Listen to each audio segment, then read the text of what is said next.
আসসালামু আলাইকুম। আপনার ফোনে যদি অনেকগুলো জিমেইল অ্যাকাউন্ট থাকে তাহলে সেখান থেকে সুনির্দিষ্ট একটা বা দুইটা জিমেইল অ্যাকাউন্ট কিভাবে রিমুভ করবেন সেই প্রসেসটা কিন্তু আজকে দেখাবো। যদি ভিডিওটা ভালো লেগে থাকে তাহলে অবশ্যই চ্যানেলটাকে সাবস্ক্রাইব করুন, অন্যকে শেয়ার করে দিন। চলুন শুরু করা যাক।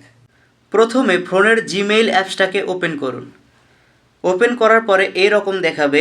এখান থেকে বাম দিকে ওপরে দেখুন থ্রি ডট, এখানে টাচ করুন। টাচ করার পরে এইরকম দেখাবে। এখান থেকে নিচে আসুন, দেখুন লেখা আছে সেটিং, এখানে টাচ করুন। টাচ করার পরে এখানে আমার জিমেলগুলো দেখাচ্ছে, আমার 4টা আছে, আমি একটা রিমুভ করব। ওপরে দেখুন থ্রি ডট, এখানে টাচ করুন। টাচ করার পরে লেখা আছে হচ্ছে ম্যানেজ অ্যাকাউন্ট, এখানে টাচ করুন। এখানে আমার সবগুলো জিমেল দেখাবে। তো আমি এখান থেকে একটা রিমুভ করব, মোহাম্মদ নামে যেই ইমেলটা রয়েছে সেটা। এখানে দেখুন লেখা আছে রিমুভ, তো এখানে টাচ করুন। টাচ করার পরে দেখুন নিচে লেখা আছে রিমুভ অ্যাকাউন্ট, এখানে টাচ করুন। এখন দেখুন আমাদের জিমেলটা কিন্তু রিমুভ হয়ে গিয়েছে, এটা আর এখানে নেই, এখানে শুধু 3টা দেখাচ্ছে। এখন এখান থেকে বের হয়ে আসার পর দেখুন এখানে 3টা দেখাচ্ছে, মোহাম্মদ নামে যেই ইমেলটা ছিল সেটা কিন্তু রিমুভ হয়ে গিয়েছে।